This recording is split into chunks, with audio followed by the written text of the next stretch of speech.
as well. The next speaker will be Richard Hipkins. Chris Hipkins, Mr. Speaker. Chris, sorry, apologies. Chris Mr. Speaker, this bill is nothing more than a desperate attempt by the new national government to cover up the fact that they have no new ideas on how to address underachievement in our schools. They have no new ideas on how to deal with literacy and numeracy problems. They have no new ideas on how to keep kids in our classrooms. This bill will do absolutely nothing to address those issues. It is completely unnecessary, and it even says that it's unnecessary in the explanatory notes to the bill. This bill will narrowly focus the education system on teaching kids a very, very narrow range of knowledge. The teachers will teach to the test rather than teaching to the curriculum. It will grow the gap. It will grow the gap between the achievement rates of students at rich schools and the students at poor schools.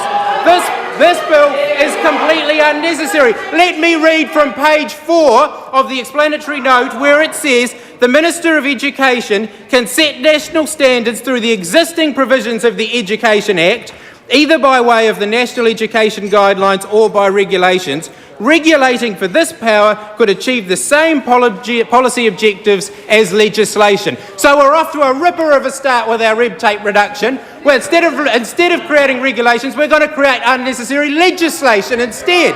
This bill, the ACT Party are clearly doing well on their red tape reduction. We've already seen bills rammed through the House with no regulatory impact statements or pathetic regulatory impact statements. This bill will give parents no new information that they couldn't already get from teachers if the teachers have the opportunity to talk to them. I draw the House to the National Education Guidelines, the ones that the Minister seems completely unaware of.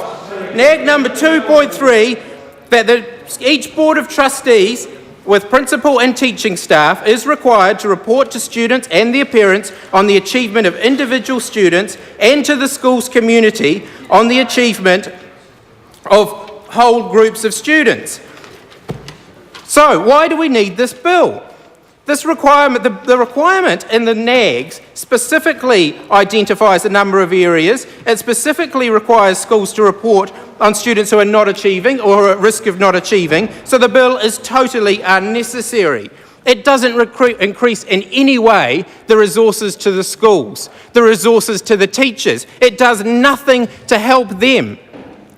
There is absolutely no evidence that setting national standards and forcing primary schools to sit exams, which is what this bill will effectively do, it's what this bill will effectively do. In fact, I'd encourage you to read the general policy statement at the front of the bill, which states that changes will require state schools to assess students and to report the progress of students against those national standards. So this is very little more than national testing for primary school kids. And the evidence from overseas suggests that national testing does nothing to lift student achievements. In fact, it has a number of detrimental impacts.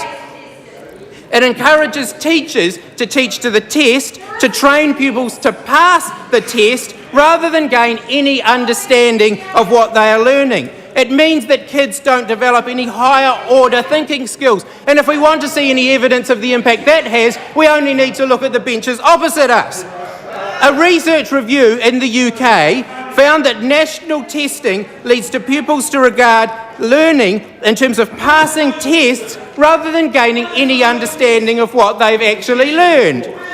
I would draw the House's attention again to another publication from overseas, a Demos publication called Beyond Measure, which concluded that the assessment system measures recall of knowledge rather than the depth of understanding and tests only a narrow section of the curriculum.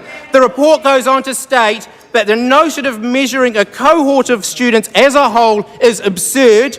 We know that children mature at different rates, which is why we need assessment by demand. This bill does nothing to increase the support for teachers to do assessment by demand. It does absolutely nothing. And what about the students? What does this bill mean for the students? A survey of parents in England, where a similar system has been put in place, found that 1 in 10 7-year-old kids was reduced to tears and lost sleep because they were worried about sitting tests. The same survey found that 2/3 of 11-year-olds showed signs of stress in preparing for the tests, with 9% suffering from anxiety attacks. And that's what this government wants to do. In Oldham, an 11-year-old was hospitalised for stress because of these tests. How is stressing out primary school kids going to do anything to raise standards in our schools?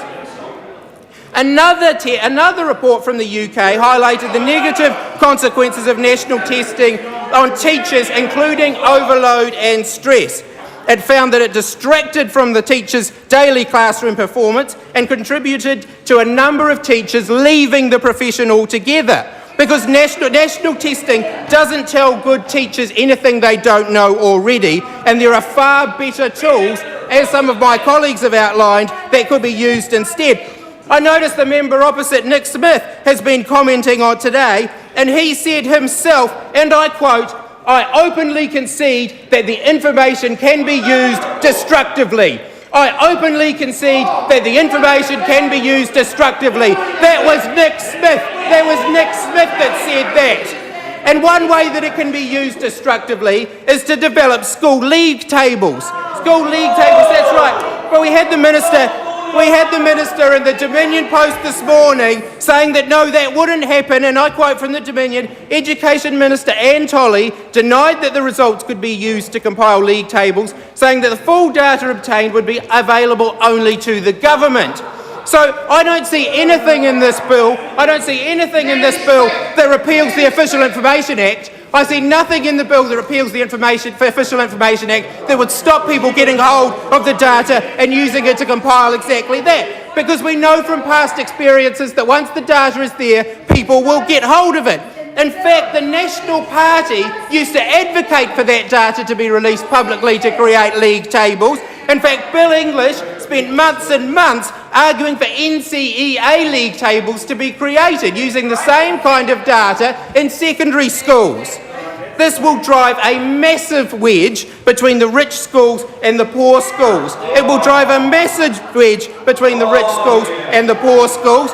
It creates an incentive for the good teachers to leave the poorer schools and move to the rich schools, or leave it together, because we know that once the government have this information, that they're going to use that to introduce performance pay for teachers, because we know that's what they want to do. They want to introduce performance pay for teachers. They'll put them on there 90 days and then they'll give them the shove. They'll give them the shove at the first available opportunity. Oh, the 90 days doesn't affect teachers. That's right. Sorry, the 90 days doesn't affect teachers. Anne Tolley stood up and she said that the 90 day wouldn't affect teachers. They're not going to be covered, so they're not going to be sacked. Well, I've got news for them, because the bill that they passed does exactly that. So how long is it before we're going to be back in this House debating performance pay for teachers? Debating performance pay for teachers. This is a bill that shows that the government have no new ideas on how to raise student achievement. And in fact, the teaching profession know that. They don't want it. The teaching profession don't want it. 90% of primary school principals surveyed said that they didn't want it. They were opposed to the National Party policy. 87% of primary school teachers opposed it. 75% of high school teachers even opposed it. 69% of school boards of trustees opposed the National Party policy. They didn't want it. Who wanted it? Who wanted it? Why don't you stand up, take the next call and tell us who actually wanted it?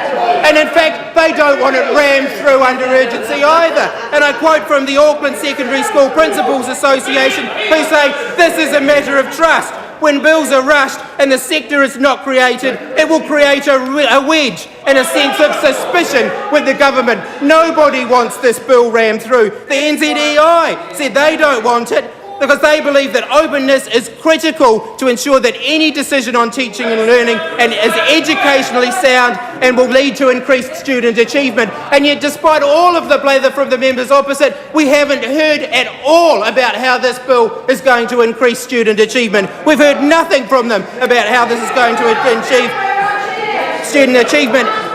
The New Zealand principals The New Zealand Principals Federation said national testing is such an old-fashioned idea. National testing is quite simply a backward step, because that's what this bill does. It introduces national testing by any other name.